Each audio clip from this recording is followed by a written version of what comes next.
أعوذ بالله من الشيطان الرجيم بسم الله الرحمن الرحيم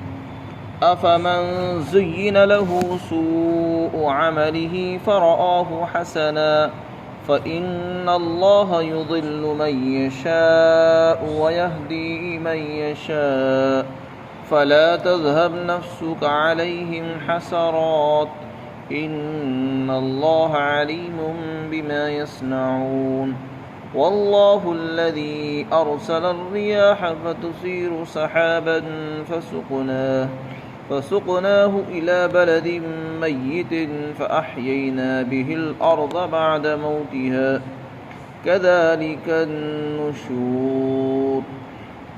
من كان يريد العزة فلله العزة جميعا إليه يصعد الكلم الطيب والعمل الصالح يرفعه والذين يمكرون السيئات لهم عذاب شديد ومكر أولئك هو يبور۔ اور بھلا کیا وہ شخص جس کے لیے اس کے برے اعمال کو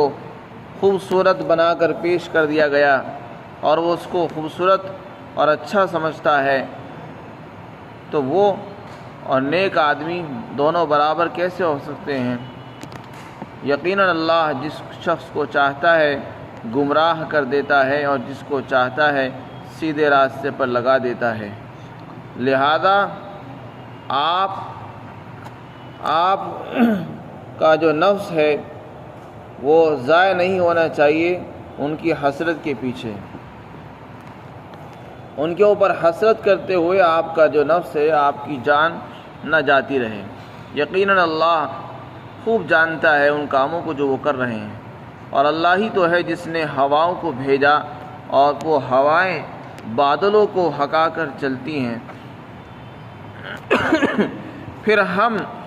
اس بادل کو خشک زمینوں کی طرف لے جاتے ہیں اور ان کو ہکاتے ہیں، پھر ہم نے اسی پانی کے ذریعے سے اس زمین کو زندہ کیا جو مردہ ہو چکی تھی، اور اسی طریقے سے دوبارہ اٹھنا ہوگا۔ جو شخص عزت کا طالب ہے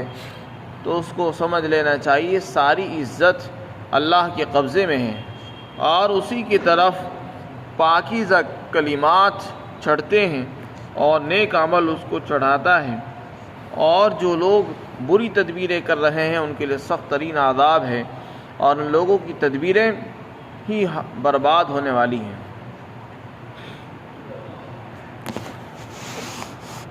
زینہ کے معنی خوبصورت بنانا، کسی چیز کو اچھا بنا کر پیش کرنا نگاہوں میں۔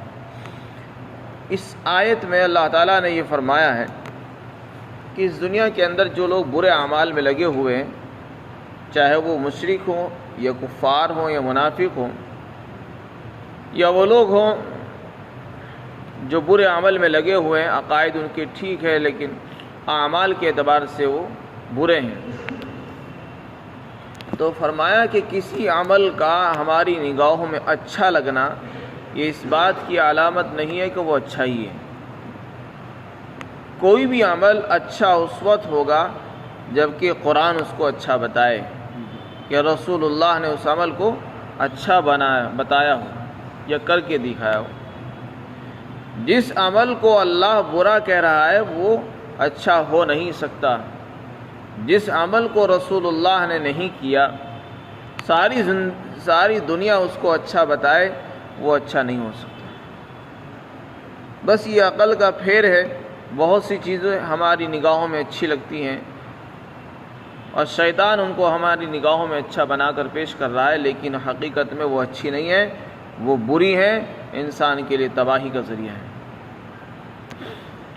اب وہ کون کون سے اعمال ہیں؟ وہ دنیا میں سب کے سامنے ہے۔ ایک آدمی وہ ہے جو شرک اور بت پرستی میں لگا ہوا ہے، اگر اس سے آپ کہیں کہ آپ غلط کر رہے ہو، وہ کبھی نہیں کہہ سکتا کہ میں غلط کر رہا ہوں، بلکہ کہے گا نہیں میں بالکل صحیح کام کر رہا ہوں، کیونکہ شیطان نے ان کو ویسے ہی بت پرستی پر نہیں لگایا بلکہ اس کی بڑی محنت لگی پیچھے۔ شیطان جب کسی کو برائی پر لگاتا ہے پہلے اس کی خوبیاں اس کے دلوں میں اتارتا ہے، اس کی اچھائیاں پیش کرتا ہے بنا بنا، اور اس کی ضرورتیں اس کو سمجھاتا ہے، اس کی مجبوریاں اس کو دکھاتا ہے کہ دیکھو بتوں کی پوجا کرنے سے یہ نفع ہوگا، ان کی پوجا کرنے سے یہ فائدہ ہوگا، یہ نجات دلائیں گے، یہ سفارش کریں گے، یہ عزت دلائیں گے، یہ روزی میں کام آئیں گے، یہ دکان چلوائیں گے۔ ایسی ضرورتیں انسان کو سمجھا دیتا ہے تو انسان پھر خود بخود اس کی بات سمجھ میں آتی ہے تو وہ بت پرستی پر لگ جاتا ہے۔ اب بت پرستی اور شرک، اس کی خوبی ان کی نگاہوں میں بیٹھ چکی ہے، حالانکہ وہ اچھا عمل نہیں ہے، وہ تو اللہ کو ناراض کرنے والا عمل ہے۔ اسی طرح کی اور بھی مثالیں ہیں۔ ایک آدمی منافق ہے، نفاق والا عمل کر رہا ہے، اور وہ یہ سمجھ رہا ہے کہ میں بڑا اچھا کام کر رہا ہوں، میں سب کی نظروں میں بہت عزیز ہوں، اس کے پاس جاتا ہوں وہ بھی مجھے عزت دیتا ہے، اس کے پاس جاتا ہوں وہ بھی مجھے عزت دے رہا ہے، حالانکہ اس سے پتہ نہیں کہ میں کتنا خطرناک عمل کر رہا ہوں۔ تو شیطان کا کام یہ ہے کہ انسان کے برے اعمال کو ہماری نگاہوں میں اچھا بنا کر پیش کر دیتا ہے۔ اس لیے قرآن میں فرمایا زُيِّنَ لِلنَّاسِ حُبُّ الشَّهَوَاتِ مِنَ النِّسَاءِ وَالْبَنِينَ وَالْقَنَاطِيرِ الْمُقَنطَرَةِ مِنَ الذَّهَبِ وَالْفِضَّةِ وَالْخَيْلِ الْمُصَوَّمَةِ وَالْأَنْعَامِ وَالْحَرْثِ ذَلِكَ مَتَاعُ الْحَيَاةِ الدُّنْيَا وَاللَّهُ خَيْرٌ عِندَهُ الْحِسَابِ وَاللَّهُ خَيْرٌ عِندَهُ وَاللَّهُ حُسْنُ الْمَآبِ۔ فرمایا دنیا کی محبتیں، خواہشات کی محبت، نفسانی خواہشات کی محبتیں، عورتوں کی محبت، مال کی محبت، اولاد کی محبت، یہ چیزیں انسان کے سامنے خوشنما بنا کر پیش کر دی گئی۔ لیکن جو چیز آج ہمیں اچھی لگ رہی ہے وہ ضروری نہیں وہ اچھی ہی ہو، اس میں دھوکہ بھی ہو سکتا ہے۔ اسی طرح بت پرستی، اگر ہمیں بڑا اچھا عمل لگ رہا ہے تو ضروری نہیں وہ اچھی ہو۔ سود خوری اور سود کا استعمال بظاہر بڑا اچھا لگتا ہے، کھانے میں بھی مزہ ہے اور کاروبار بھی بڑھ جاتا ہے، لیکن ہمارے اچھا سمجھنے سے اور اچھا دیکھنے سے وہ اچھا نہیں ہوگا۔ اچھا وہ ہے جس کو اللہ اور اس کے رسول نے اچھا بتایا ہے۔ اللہ تعالیٰ یہاں پر اس کی مثال پیش کر رہے ہیں کہ جس کی نگاہوں میں برا عمل اچھا بنا کر پیش کر دیا گیا اور وہ بھی اس کو خود اچھا سمجھ رہا ہے، وہ بھلا وہ آدمی اس شخص کے برابر کیسے ہو سکتا ہے جو آدمی اچھے کو اچھا سمجھتا ہے، برے کو برا سمجھ رہا ہے، اور یہ برے کو اچھا سمجھتا ہے اور اچھے کو برا سمجھ رہا ہے۔ یہ دونوں آدمی برابر نہیں ہو سکتے، دونوں میں بہت فرق ہے، زمین اور آسمان کا۔ ایسا کیوں ہوا؟ وجہ کیا ہے کہ آج ہماری نظروں میں، ہماری نگاہوں میں برے عمل اچھے لگ رہے ہیں، برے عمل برے معلوم نہیں ہو رہے؟ کیا وجہ ہے اس کی؟ اس کی وجہ بیان کی کہ ایسا اس لیے ہوتا ہے، جیسے ہم خود بھی دیکھتے ہیں کہ وہ پتھروں کی پوجا کر رہے ہیں، حالانکہ پتھر کچھ بھی نہیں ہے، تو ہم تو میں افسوس کا اظہار بھی کر دیتے ہیں، لیکن ان کی عقل میں یہ بات نہیں آتی۔ آخر کیا وجہ ہے؟ کون سی ایسی چیز ہے جس نے ان کو ان کی محبت ان کے دلوں میں پیدا کر دی ہے؟ تو اس کا جواب اللہ تعالیٰ نے دیا کہ جو آدمی خود گمراہ ہونا چاہتا ہے تو اللہ اس کے اوپر گمراہی کی مہر لگا دیتے ہیں۔ ایک آدمی وہ ہے جس کے پیچھے اللہ نے انبیاء کو لگایا، اس کے لیے اللہ نے عقل دی، سمجھ بوجھ بھی دی، لیکن اس نے ان کو استعمال نہیں کیا، قرآن کی تعلیمات کو ٹھکرایا، اور اس نے کہا کہ نہیں میں گمراہی کے راستے پر چلوں گا۔ تو جو آدمی خود ہی اپنی طرف سے گمراہی کا راستہ چن لیتا ہے تو پھر اللہ تعالیٰ کی طرف سے بھی اس کے دل پر مہر لگ جاتی ہے کہ ٹھیک ہے تجھے گمراہی رہنا ہے، اب گمراہی پر ہی رہو۔ اب مہر لگنے کا مطلب یہ ہے کہ اب اس کے دل میں برے عمل کی برائی نہیں آئے گی، اور اچھا عمل اس کو اچھا معلوم نہیں ہوگا۔ اس کے دل کی جو آنکھ ہے وہ اندھی ہو چکی ہیں، دل پر مہر لگ گئی ہے۔ اب دل کی جو آنکھیں ہوتی ہیں جس سے برے عمل کی برائی، اچھے کی اچھائی سمجھ میں آتی ہے، نظر آتی ہے، وہ نظر نہیں آتی۔ یہ نقصان اس وقت ہوتا ہے۔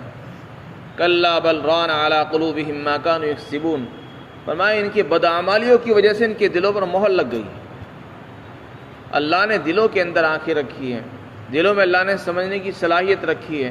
جس دن انسان گمراہی کو طے کر لیتا ہے، برے اعمال پر چلتا رہتا ہے تو دل زنگ لگ کے اس حال کو پہنچ جاتا ہے کہ دل کے اندر جو سمجھنے صلاحیت ہوتی ہے وہ ختم ہو جاتی ہے۔ پھر برے عمل اس کو برے نہیں لگتے، اس کو سود برا نہیں لگے گا، زنا اس کو برا معلوم نہیں ہوگا، حرام کام اس کو برے نہیں لگیں گے بلکہ اچھے معلوم ہوں گے، بلکہ وہ لوگوں کو اس کی تبلیغ کرے گا، ارشاد کرے گا، نہیں آپ بھی ایسا کرو، میں نے بھی ایسا کیا، تم بھی ایسا کرو۔ تو اسی کو اللہ فرماتے ہیں کہ اللہ جس کو چاہتا ہے گمراہ کر دیتا ہے۔ اس سے بظاہر ایسا معلوم ہوتا ہے کہ اللہ جس کو چاہتا ہے گمراہ کر دیتا ہے۔ گمراہی کا مطلب یہ نہیں کہ اللہ جس کو چاہتا ہے گمراہ، اگر اللہ ایسا ہوتا تو پھر انبیاء کو کیوں بھیجتا؟ اس کا مطلب یہ ہے کہ اللہ نہیں چاہتا کسی کو گمراہ کروں، وہ تو یہ چاہتا ہی ہے کہ سب کو ہدایت مل جائے، اسی لیے تو اس نے انبیاء بھیجے، اسی لیے تو اس نے قرآن اتارا، عقل اس نے عطا فرمائی، سارے دلائل اس نے پیدا فرما دیے۔ مطلب اس کا وہی ہے کہ اللہ تعالیٰ تو پہلے اس کو ہدایت کی طرف لانا چاہتے ہیں، لیکن وہ نہیں چاہتا۔ جب انسان خود اپنے عمل سے گمراہی کے راستے کو چن لیتا ہے تو پھر اللہ اس کے اوپر مہر لگا دیتے ہیں، اور جس کو چاہتا ہے اللہ ہدایت نصیب فرما دیتے ہیں۔ اس کے بعد رسول اللہ صلی اللہ علیہ وسلم کو تسلی دی گئی اور سمجھایا گیا کہ دیکھو یہ لوگ آپ کی کہنے پر ایمان نہیں لا رہے ہیں، آپ کی بات کو ٹھکرا رہے ہیں، آپ کو برا بھلا کہہ رہے ہیں، اس سے آپ کو رنج ہو رہا ہے، ضرور تکلیف بھی ہو رہی ہے کہ میں محنت کرتا ہوں، لوگ مجھے ٹھکرا دیتے ہیں۔ تو اس سے رسول اللہ کو بڑی تکلیف ہوتی تھی، رنج ہوتا تھا، بلکہ بعض مرتبہ قرآن نے فرمایا لعلک باخع نفسک الا یکونوا مؤمنین، کہ ایسا لگتا ہے کہ آپ تو اپنی جان کو ہلاک کر دیں گے ان کے پیچھے کہ یہ ایمان کیوں نہیں لاتے، کیوں نہیں لا رہے، اسی فکر میں کہ یہ ایمان کیوں نہیں لا رہے، اس فکر میں ایسا لگتا ہے کہ تم اپنی جان کو بھلا دو گے۔ یہاں بھی اللہ تعالیٰ نے اس طرح کا جملہ ارشاد فرمایا کہ ان کے پیچھے حسرت کرتے کرتے تمہاری جان نہ چلی جائے کہیں، لہذا اپنی جان کی فکر کرو، تمہاری جان نہ چلی جائے ان کے اوپر حسرت کرتے ہوئے، ان پر حسرت افسوس کرنے کی کوئی ضرورت نہیں ہے، تمہارا اپنا کام تبلیغ کا تھا، آپ نے کر دیا ہے، کوئی نہیں مانتا نہ مانے، جس کو جہنم میں جانا جائے، تم نے اپنا کام مکمل کر دیا ہے، لہذا ان کے پیچھے کہ یہ کیوں نہیں لا رہے ایمان، کیوں مسلمان نہیں ہوتے، اس کے پیچھے اپنی جان کو برباد مت کیجیے، تمہاری جان نہیں جانی چاہیے۔ نہ ہم نے اتنا آپ کو ذمہ دار بنایا، نہ ہم نے آپ کو داروغہ بنایا، نہ ہم نے آپ کو وکیل بنایا، اللہ نے بار بار فرما دیا، آپ تو صرف پیغام پہنچانے کے لیے آئے، لوگوں کو سمجھانے کے لیے آئے، کوئی سمجھتا ہے ٹھیک ہے، اس کی اپنی مرضی ہے، ہدایت اللہ کے ہاتھ میں ہوتی ہے، آپ کا کام ہدایت دینا نہیں، آپ کا کام پہنچانا ہے۔ اللہ نے بار بار اس مضمون کو بیان فرمایا۔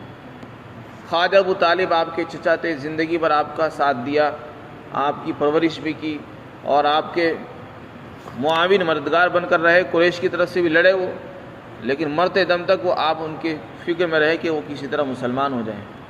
لیکن اللہ نے آخر میں فرمایا کہ آپ جس کو چاہیں ہدایت دینا چاہیں ہدایت نہیں دے سکتے، ہدایت تو اللہ جس کو چاہتا ہے دے دیتا ہے۔ اس لیے فرمایا کہ تمہاری جان نہیں جلی جانی چاہیے ان پر افسوس کرتے ہوئے، یقیناً اللہ جان رہا ہے جو کچھ کر رہے ہیں، وہ جیسی بھی عمل کریں گے اس کا بدلہ ان کو دیا جائے گا۔ پھر آگے اللہ تعالیٰ نے اپنی توحید کے دلائل ذکر فرمائے، اور اس سے اللہ تعالیٰ نے قیامت کو ثابت فرمایا، دوبارہ انسان کیسے زندہ ہوگا اس کی دلیل پیش کی۔ فرمایا کہ دیکھو اللہ ہی تو وہ ذات ہے جو ہوا چلاتا ہے، پہلے ہوائیں چلتی ہیں، پھر وہ ہوائیں بادلوں کو لے کر چلتی ہیں، بادلوں کو لے کر اٹھاتی ہیں، بادلوں کو اٹھا کر وہ اکٹھا کرتی ہیں، اور پھر اللہ تعالیٰ ان بادلوں کو ایک خشک اور مردہ شہروں کی طرف کو لے جاتا ہے۔ اللہ تعالیٰ فرماتے ہیں پھر ہم ان بادلوں کو ایسے علاقوں میں لے جاتے جو بالکل مردہ ہو چکے ہیں، اور ایسی زمینوں پر لے جاتے ہیں جو بالکل کاشت کے قابل نہیں رہی تھی، بنجر ہو چکی تھی، پھر ہم ان بادلوں سے پانی برساتے ہیں، وہ بادل کا پانی وہاں پہنچتا ہے تو زمین کے اندر ہریالی آ جاتی ہے، جو کسان نے اس میں محنت کی بیج ڈالا تھا وہ اس سے کونپل نکل آتی ہے، پیڑ پودے نکل آتے ہیں، اور پھر غلہ پیدا ہوتا ہے، پھل بھی آتے ہیں، اور اس سے انسان جانور فائدہ اٹھاتے ہیں، پانی سے بھی فائدہ اٹھاتے ہیں، کھیتیوں سے باغات سے فائدہ اٹھاتے ہیں۔ تو دیکھو جیسے ایک مردہ زمین میں جان ڈالنا ہمارا کام ہے، اسی طرح جو لوگ مردہ ہو کر زمین میں جا چکے ہیں، قبرستان میں دفن کر دیے گئے انسان، ایک دن ایسا آئے گا کہ ہم ان کے اندر جان ڈالیں گے اور ان کو اسی طرح دوبارہ زندہ کر کے کھڑا کر دیں گے۔ جب ہم ایک مردہ زمین سے پھل اور غلے نکالنے پر قادر ہیں تو مردہ زمین، قبرستان کی زمین سے انسانوں کو نکالنے پر قادر کیوں نہیں؟ اس کو اللہ نے ثابت فرمایا ہے کہ دیکھو ہم نے کہاں کہاں سے بادل چلائے، کہاں کہاں سے انتظام کیا اور اس زمین کے اندر کھیتی آ جائے۔ آپ نے دیکھا ہوگا بہت سے ایسے علاقے بنجر ہوتے ہیں جس میں کوئی گھاس نظر نہیں آتا، لیکن جب بارشیں ہوتی ہے تو وہ بھی ہری بھری ہو جاتی ہے۔ تو یہ خود اس بات کی بڑی دلیل ہے کہ اللہ دوبارہ زندہ کرنے پر پوری قدرت رکھتا ہے۔ اسی کو اللہ تعالیٰ فرماتے ہیں اور اللہ ہی ہے وہ جو ہواؤں کو بھیجتا ہے، پھر وہ ہوائیں بادلوں کو لے کر چلتی ہیں اور پھر ہم اس بادل کو مردہ زمین اور مردہ شہروں کی طرف کو ہکاتے ہیں اور پھر ہم اس کے ذریعے سے زمین کو اس کے مردہ ہونے کے بعد زندہ کر دیتے ہیں۔ اسی طریقے سے نشور یعنی دوبارہ جی اٹھنا ہوگا، یعنی دوبارہ مردوں کا زندہ ہونا اسی طریقے سے ہو جائے گا۔ اس کے بعد اللہ تعالیٰ نے مشرکین کے خیالات کی تردید فرمائی۔ قرآن کریم میں ایک جگہ فرمایا والذین اتخذوا من دونہ آلہۃ لیکون لہم عزا، الذین اتخذوا من دونہ آلہۃ لیکون لہم عزا، کہ انہوں نے اللہ کو چھوڑ کر دوسرے جو معبود بنائے ہیں اس کی وجہ یہ ہے تاکہ یہ ان کو عزت دیں۔ ایک جگہ فرمایا انہوں نے کہا ہؤلاء شفعاؤنا عند اللہ، یہ تو ہمارے سفارشی ہیں اللہ کے پاس۔ کیا مطلب؟ ان دونوں آیتوں سے پتہ چلتا ہے جب ان لوگوں سے کہا جاتا تھا، بلکہ آج کے مشرک اور غیر مسلموں سے آپ کہیں گے تو وہ بھی یہی جواب دیں گے۔ جب ان سے کہا جاتا ہے کہ آپ ان کی پوجا کیوں کرتے ہو تو وہ جواب دیا کرتے تھے کہ اصل میں یہ مشکل وقت میں اور ہنگامی وقتوں کے اندر جب انسان مشکل میں پھنس جاتا تو یہ ہمیں نجات دلاتے ہیں، یہ ہمارے سفارشی ہیں۔ دنیا میں کوئی کام پیش آ جائے تو ان کے بغیر نہیں ہوتا، تو یہ ہمارے سفارشی ہیں۔ جیسے دنیا میں ہماری سفارش کریں گے ویسے تو قیامت آئے گی نہیں، اگر قیامت آئے گی تو آخرت میں بھی یہی ہماری سفارش کریں گے، مشکل وقت سے بچائیں گے ہم، اس لیے ہم ان کی پوجا کرتے ہیں۔ یہ بات شیطان نے ان کو پڑھا رکھی ہے۔ اسی طرح وہ کہتے تھے کہ یہ ہمیں عزت دلائیں گے، دنیا میں جو کچھ ہمیں عزت ملی ہوئی ہے، روزی روٹی مل رہی ہے، وہ ان کے واسطے سے ملی ہے۔ اللہ تعالیٰ نے یہاں پر اس بات کو صاف طور سے فرما دیا کہ جو لوگ عزت کے طالب ہیں، عزتیں ڈھونڈ رہے ہیں ادھر ادھر دنیا والوں کے پاس، بتوں کے پاس اور دوسرے انسانوں کے پاس، دنیا داروں کے پاس عزت تلاش کر رہے ہیں، مالداروں کے پاس جاتے ہیں عزت ڈھونڈنے کے لیے، فرمایا عزت کہیں نہیں ملے گی آپ کو، یہ تمہارا دھوکہ ہے۔ عزت ساری کی ساری اللہ کے قبضے میں ہے، عزت ساری کی ساری اللہ کے قبضے میں ہے، بالذات وہی مالک ہے، حقیقی مالک عزت کا وہی ہے، وہ جس کو چاہے تو وہ مالک ہو جاتا ہے، لیکن حقیقت میں اللہ ہی مالک ہے۔ جب اللہ مالک ہے تو بتاؤ مالداروں کے پاس جانے سے عزت ملے گی، یا ان کی جوتیاں سیدھے کرنے سے عزت مل جائے گی، یا بتوں کی پوجا کرنے سے عزت ملے گی، یا شیطان کی بات ماننے سے عزت ملے گی؟ کسی کی بات ماننے سے عزت نہیں ملے گی۔ اگر ہمیں عزت چاہیے تو اللہ کے پاس آنا پڑے گا۔ جنہوں نے بتوں کی پوجا اس لیے کی کہ وہ عزت دیں گے، یہ خیال غلط ہے۔ فرمایا جو آدمی عزت چاہتا ہے تو اس کو کان کھول کے سن لینا چاہیے، ساری کی ساری عزتیں اللہ کو حاصل ہے، اللہ کے پاس ہیں۔ اسی طرح اللہ تعالیٰ نے اور بھی مقامات پر اس کو مضمون کو وضاحت سے ذکر فرمایا، الیہ یصعد الکلم الطیب والعمل الصالح یرفعہ۔ آگے فرمایا عزت کیسے ملے گی؟ عزت کے لیے ایک کام کرنا پڑے گا کہ کلمے کا اقرار، اللہ کی توحید کا اقرار، رسول اللہ کی رسالت کا اقرار کرنا پڑے گا، کلمہ اور ساتھ ساتھ نیک اعمال، ایمان اور اعمال صالحہ، یہ دو کام انسان کرے گا تو انشاءاللہ عزت ایسی ملے گی جس کو کوئی نظیر نہیں ملے گی۔ یہاں عزت ایمان میں اور اعمال صالحہ کے اندر اللہ نے عزت رکھی۔ فرمایا جو آدمی کلمہ پڑھتا ہے جس سے اللہ کی توحید کا اقرار ہوتا ہے، وہ بھی اللہ کے پاس پہنچتا ہے، یعنی اللہ کے یہاں قبول ہو جاتا ہے، اور اس کو پہنچائے گا کون؟ خالی کلمہ پڑھنا کافی نہیں، کلمے کے ساتھ ساتھ نیک اعمال بھی کرے تو وہ نیک اعمال اس کو مقبول بنا دیں گے، پھر اس کو قبولیت تامہ مل جاتی ہے۔ نیک اعمال میں تصدیق قلب بھی ہے، زبان سے بھی آپ نے کلمہ پڑھ لیا وہ کافی نہیں ہے، جب تک آپ دل سے تصدیق نہ کر دیں، نماز روزے سے اس کا اظہار نہ کریں، اس وقت تک وہ کامل نہیں ہوتا۔ اس لیے فرمایا کلمہ طیبہ پڑھیے اور اللہ کا ذکر کیجیے، نیک اعمال میں لگیے، اس سے عزت ملے گی۔ یہ عزت کا نسخہ ہے، اللہ کا کلمہ، اللہ کا ذکر اور نیک اعمال میں لگنا، دل سے اللہ کو ماننا، یہ انسان کو عزت دینے والا عمل ہے۔ دنیا داروں کے پیچھے، سیاست دانوں کے پیچھے پڑنا اور ان کے چکر کاٹنا، اس میں عزت نہیں ہے۔ فرمایا جو لوگ بری بری تدبیریں کر رہے ہیں ان کے لیے سخت ترین عذاب ہے۔ جو لوگ اللہ کو چھوڑ کر بری تدبیریں، برے کام کرتے ہیں، وہ یہ نہ سمجھے کہ ہمیں کوئی دیکھ نہیں رہا، اللہ تعالیٰ نے ان کے لیے سخت ترین عذاب تیار کر رکھا ہے۔ فرمایا اور ان کی تدبیریں ہی برباد ہو جائیں گی، نیک لوگ اور نیک مسلمان وہ ضائع برباد نہیں ہوں گے۔ اللہ تعالیٰ ہم سب کو سمجھ بوجھ عطا فرمائے۔